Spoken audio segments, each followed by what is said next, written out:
10th తర్వాత diploma తీసుకోవాలనుకున్న ప్రతి ఒక్కరి వీడియో చూడండి, మీకు ఒక క్లియర్ అండర్స్టాండింగ్ వస్తుంది. మేము చేసిన తప్పు మాత్రం మీరు అస్సలు చేయకండి.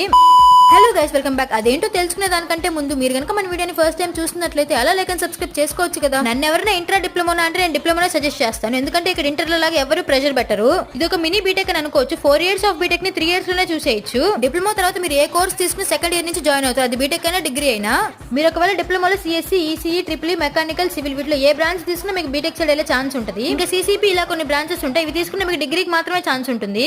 డిప్లొమా కంప్లీట్ చేశాక మీరు ఏ కోర్స్ తీసుకున్నా సెకండ్ ఇయర్ నుంచి జాయిన్ అవుతారు. ఇక్కడ డిగ్రీకి బీటెక్ కి తేడా ఏంటంటే, బీటెక్ తీసుకుంటే సెకండ్ ఇయర్ నుంచి కంటిన్యూ చేస్తాం, ఫస్ట్ ఇయర్ అసలు సంబంధమే ఉండదు. కానీ డిగ్రీలో అలా కాదు, సెకండ్ ఇయర్ నుంచి మీరు జాయిన్ అయినా ఫస్ట్ ఇయర్ ఎగ్జామ్స్ కూడా రాయాలి. అంటే సెకండ్ ఇయర్ లో 2 సెమిస్టర్స్ రాయాలి. మళ్ళీ 1 కి 2 కి పెద్ద గ్యాప్ ఏమి ఉండదు, 1.5 week గ్యాప్ ఉంటుంది. అది కూడా క్లాసెస్ వినకుండా రాయాలి. అదైతే చాలా కష్టమే.